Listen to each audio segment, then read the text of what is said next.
Hello, and welcome to the first year of WWE's ECW, the show where we take a look back at the first 52 episodes of WWE's re-envisioning of Extreme Championship Wrestling. It's the first episode of a new era for WWE's ECW. On December 17th, the self-proclaimed messiah of ECW, Paul Heyman, quietly parted ways with WWE. This was due to constant creative disagreements with Vince McMahon. On several occasions, Heyman had been overruled by Vince, but the final straw was the disastrous December to Dismember pay-per-view. That's understandable. It's going to be interesting to see what a post-Heyman WWE ECW is going to look like. Well, actually, I know what it's ultimately going to look like, and it's not pretty. Check out my video on the last ever ECW episode if you haven't already. The show is barely recognisable compared to 2006 ECW.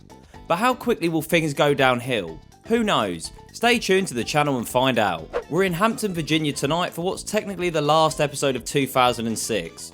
There is another episode in 2006, but it's just a recap of ECW's highlights from the year, so I won't be covering that one. Next week, we're heading into 2007, baby. We're kicking off the night big with the ECW World Champion Bobby Lashley making his way to the ring. Lashley gets on the mic and instead of speaking words, it's more like he's having a battle with them. Bobby's promo skills sure have improved by leaps and bounds. Bobby thanks the ECW crowd in attendance for their love, which to be fair, there does seem to be a lot of Lashley fans in attendance. Bobby is about to tell us more about his recent trip to Iraq for the Tribute to the Troops show before he is cut off by faux Frenchman, none other than René laughs at his own penis Dupree. René makes his way to the ring and says, "You are a corporate puppet, Bobby. You are run by the man, just like all those troops are.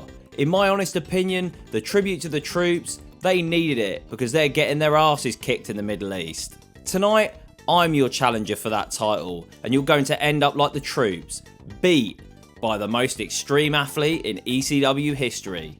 Lashley then proceeds to beat the piss out of Dupree as the bell rings and the match gets underway. Dupree does manage to get some minor offense in on the champ, but in the end, Lashley regains control, beats Dupree up some more, and then hits a Dominator to win the match. Our main event for this evening is a triple threat match between RVD, Test and Sabu. The fans are told that they can vote for one of these men to face Bobby Lashley for the title in 2 weeks by voting on ECW.com. For our next match, Joey Styles and Taz are joined by Brad Armstrong. The real reason Armstrong is joining the commentary team tonight is there are backstage rumours that Taz may be on his way out of the company. Although this would turn out to not be true, as Taz ended up staying with WWE up until 2009. The boys are commentating on a match between our school teacher Matt Striker and Captain Caveman Balls Mahoney. This rivalry started at December to Dismember, where Balls picked up a win. Things continued last week when Striker kicks Mahoney in the nutsack after calling him out to the ring. Balls Mahoney sprints down to the ring and before Justin Roberts can even introduce him, starts to beat down Striker. The match between these two is fine, but what's more distracting is Taz and Armstrong constantly bickering throughout the match.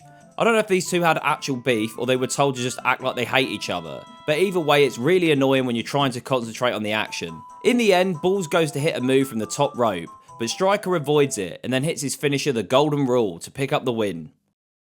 Next we head backstage for a promo from Test. Is he alright? Why is he squinting so much? Test blabbers on about the reasons why fans should vote for him, which seems strange being the heel, as if the fans are not going to pick either RVD or Sabu. It's RVD's turn to cut a promo next, and he tells us, "As you're going to see in the main event tonight, as you always see in all of my matches, the biggest reason to watch ECW is Rob Van Dam."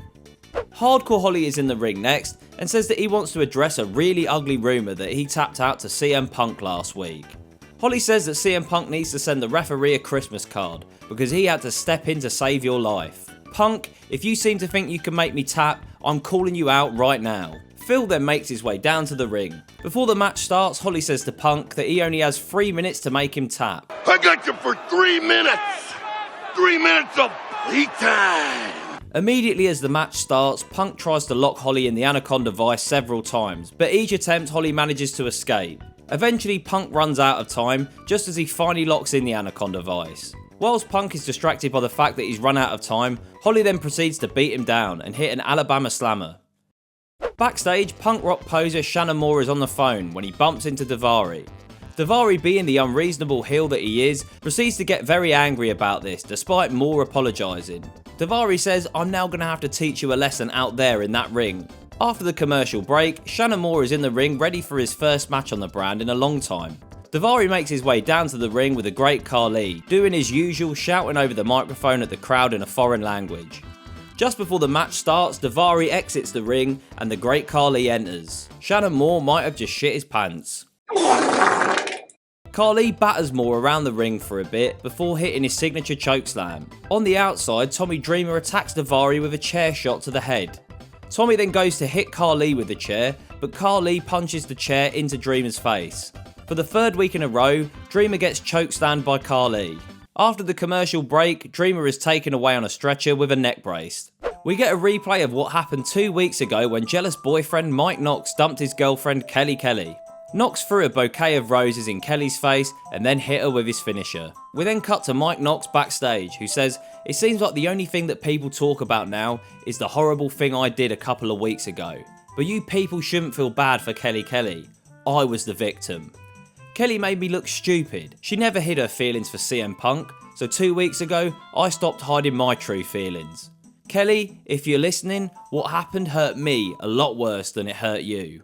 Main event time. Sabu, RVD and Test are going to battle it out in a triple threat match, in which the winner will not be guaranteed a title shot. That's up to the people that vote on ECW.com.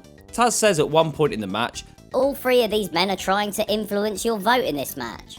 Not really, mate. It's pretty clear that no one's voting for Test. No disrespect to the big guy, I've enjoyed his run on ECW. But who's picking Test over RVD and Sabu?